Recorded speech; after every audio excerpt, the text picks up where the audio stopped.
Hello, my friends in F the Bikinis. I don't want diabetes. For those of you who may be new to the group, I am Ginny Grabowski. I am the creator of F the Bikinis and the creator of a program called Nutrition University. Nutrition University is a program that helps people to lose weight and to make some serious changes to their health, including things like coming off of medications or reducing medications, so welcome. Hey Eileen, good to see that you are on. And for this, today I'm talking about sugar and why is it so hard to quit sugar. This has been a question that has come up again and again over the course of my time in working with people on their health and their nutrition. And again, for those of you who might be new, I have been working in the fitness and nutrition industry for the last 15 years and helping people to change their lives and their lifestyles through nutrition coaching. So, and the question that has been coming up most often lately is people letting me know that they have problems quitting sugar, they don't understand why it's so hard to quit sugar, or they don't know how to avoid sugar. So I want to go over some basics about what sugar really is and what we mean when we talk about not being able to quit sugar, and then give you the background on why it's so hard, and then talk about some ways that you can start to make some changes.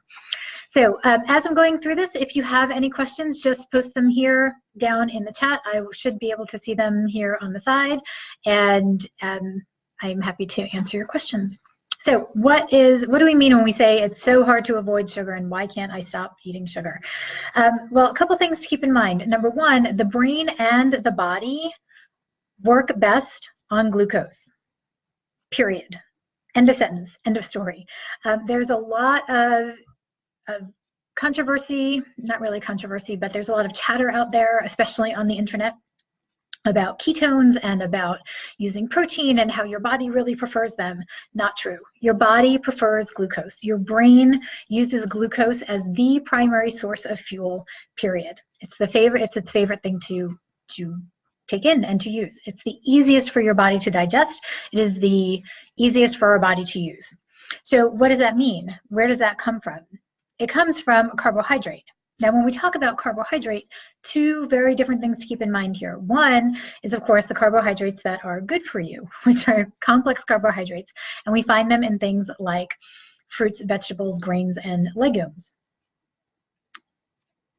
The other kind of glucose that we all love is the kind that is super refined and comes in the form of cakes, pastries, crackers, white bread, jelly donuts, all that good stuff. So the way that the body and the brain work is they love glucose. So to give you an idea of how much the body and the brain love glucose, 20% of the calories that you would use for your resting metabolic rate are used by your brain every day. What does that mean?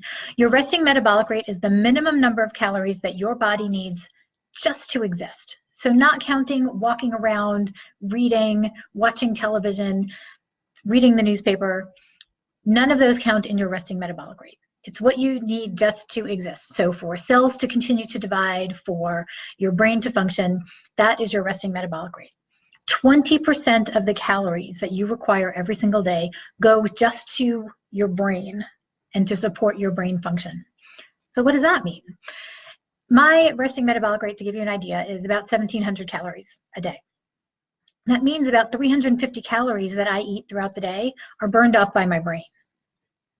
And that's just the carbohydrate part. So to give you an idea of what 350 calories looks like, if you were to go to the gym to try to burn off 350 calories, you'd have to do 35 minutes of nothing but burpees.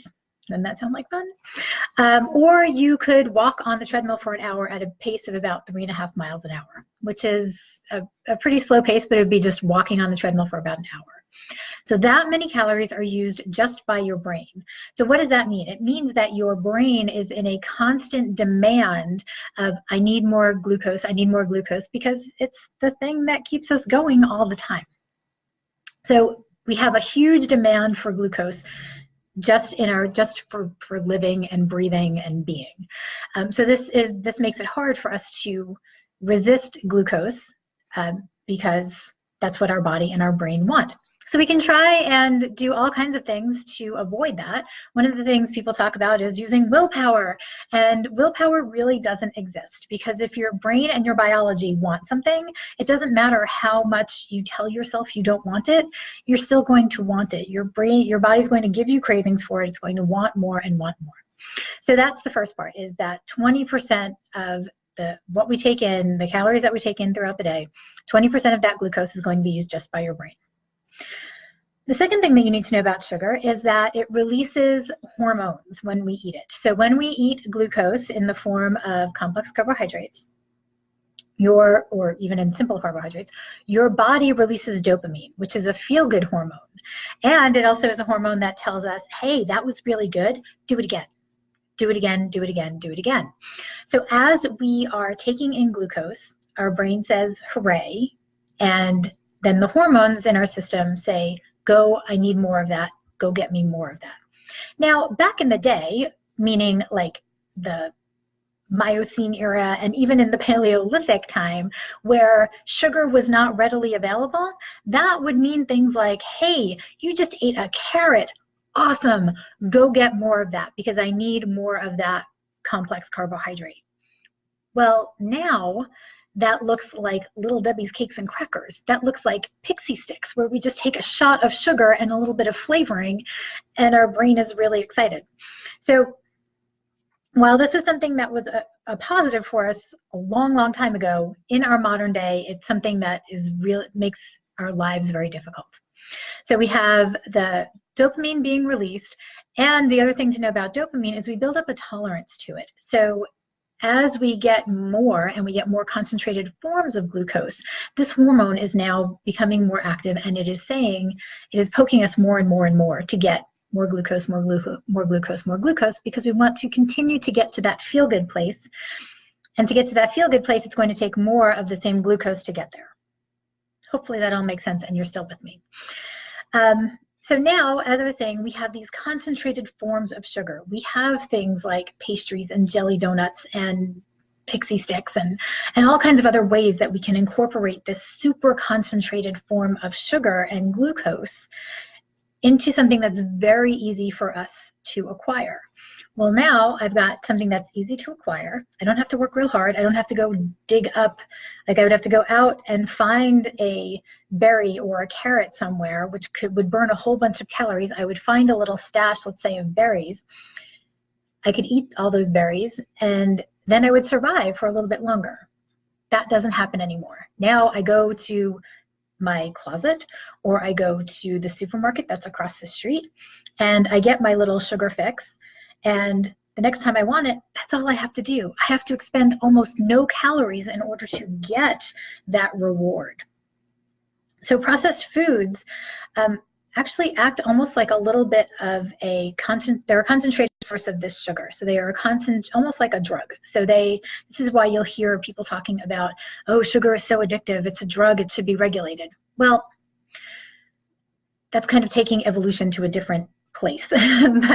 but they're right in that these are extremely concentrated forms of something that our brain and our body want and need, and therefore it's difficult for us to resist when we start going down that road. So if I started out with, I would have 1 cookie a day, and now it's become 2 cookies, and then it becomes 3 cookies, and then it becomes an entire sleeve of cookies, it's really hard to step back from that and say, oh, I'm just going to give up cookies, I'm not going to eat them anymore.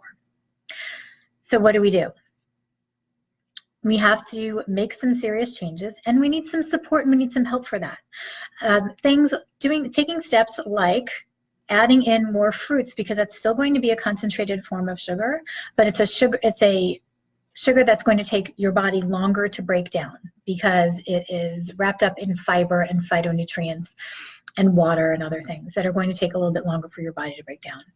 It's almost like the difference between when you have a video game and you're watching all these lights and colors and blinking things happening all the time, and then somebody says, hey, come and watch the sunset. And we look at the sunset and we go, huh, okay, but that's not blinking and shining and making noises at me, right? So same thing for your body. We're trying to say, hey, take all that blinking, shining bit and now I want you to just look at this sunset, which is going to be quiet. And so for your body, you're saying, I want you to move away from this super highly concentrated form of sugar and move toward this place where it's calming and it's nutrition based and it's something that is going to help you and be healthy for you in the long run. Is that easy? No. It can be really, really difficult. So the things that I recommend to my clients when we're dealing with these kinds of things are take it one day at a time, one meal at a time, one snack at a time. Something that you can do right now is go take a look in your closet or in your pantry, in your refrigerator, and start pulling out all of those things that are these concentrated forms of sugar.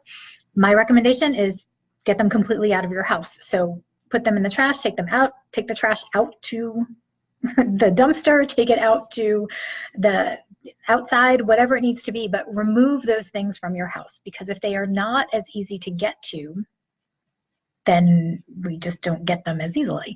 So that would be step one, would be to remove as many of those from your house as you possibly can. Now, if you have kids and family members, that can cause a great big stir, right? And we'd have to have some conversations around that, and that's another video for another day. But start by taking what you have, all those concentrated forms of sugar, and remove them from your house. Bring in things like berries and fruits that might be a little bit higher in sugar for right now. So things like grapes are going to be a little bit higher in sugar for now, and your goal is going to be to really wean yourself off them and start making changes and moving toward healthier eating habits. That may mean that for 3 days you're doing really well and you're on it and you're only eating fruits and vegetables and natural forms of sugar. And then on day 4, you may get overwhelmed by this feeling of the hormones and your brain and your body saying, hey, I want this more concentrated form of sugar. Remember that this is always a process. There is no, as of today, I am perfect and my eating is perfect and I never have to worry about anything again. That's not the way life works. Success is not a straight line from here up to here. It is a yay, yay, even better, oh, even worse. Wait, I'm okay today. It's this kind of thing. And eventually we end up here at that high point. But it is never a straight line from here coming up to here. So give yourself some time and some space to work through this process and you will get there. But know that it's going to take time. And if you bounce back and have a bunch of sugar, a bunch of concentrated sugar, forgive yourself, right? We can beat ourselves up for it all day long. But does that get you any closer to this goal? No, it just makes you feel miserable. And often because there's a lot of psychology involved in what we're eating, it may send you even farther back into eating what you really know is not good for you in the long run. So sugar, highly addictive because our brain and our body love it and they want more of it all the time. Best thing we can do is give that to our bodies in the form of fruits, vegetables, legumes, and grains, complex carbohydrates that are going to give our body what it needs and start to break us of that habit of the high sugar concentrated form that we may be used to, and just keep working that process, keep working that process. If you have questions about how to work this process or how to make it work in your life, certainly you're welcome to post them here on Facebook and in this group. You're welcome to send me an email, and if you need more help, whether that's one-on-one or joining my group coaching program, I would love to help you. So again, just a reminder, this is day 1 of my videos for March. March is National Nutrition Month, and my goal is to be on here every day with some kind of nutrition tip for you and some good information that will help you to make the changes that you want to make in your life. So tune in tomorrow, send me questions, let me know what I can answer for you. I am here to help. Thanks for being here today. Bye, Eileen. We'll talk soon.